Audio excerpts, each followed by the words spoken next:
ለምሳሌ አንድ ሰው አገርን ወክሎ አምባሳደር ሆኖ ተሾመን እየሰማችሁ ምን ሆኖ ተሾመ አምባሳደር ሆኖ ተሾመ ያ አምባሳደር ሆኖ የተሾመበት ሰውዬ ወደ ሌላ ሀገር አምባሳደር ሆኖ ተሾመበት ሄደ ልበላችሁ ለምሳሌ ኬንያን የተሾመ ኬንያ ሄዶ ያ ሰውዬ ልክ የኬንያን መሬት እንደረገጠ ጠቅላይ ሚኒስትሩ ፕሬዝዳንቱ ሌሎች ሹማምንቶች ወጥተው ጉዝጓዝ ጎዝጉዘው አበባ ይዘው መጣልን ብለው ይቀበሉት ይሄንን ክብር በሰጠውት ደግሞ ያቆም ይቀጥሉና ምን ልትል እንደፈለክ ደግሞ መናገር የምችልበትን መድረክና መቻችል ብለው ይናገር ያ ሰውዬ ሲናገር ማንኛውም አምባሳደር ሰምታችሁ ከሆነ ግለሰቡ እንዳወራ የለም የሚቆጠረው ሀገሪቷ ሄዳ እንደተናገረች ነው የሚቆጠረው እየሰማችሁ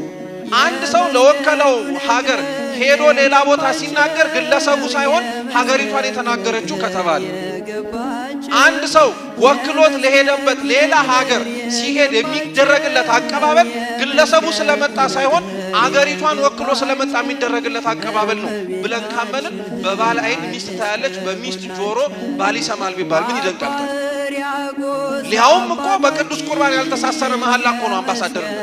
በፊርማ ተፈርሞ ተሰጥቶት እኮ ሂድና የሆነ ሀገር ወክለ ታወራለህ ተብሎ ሰው ካመነው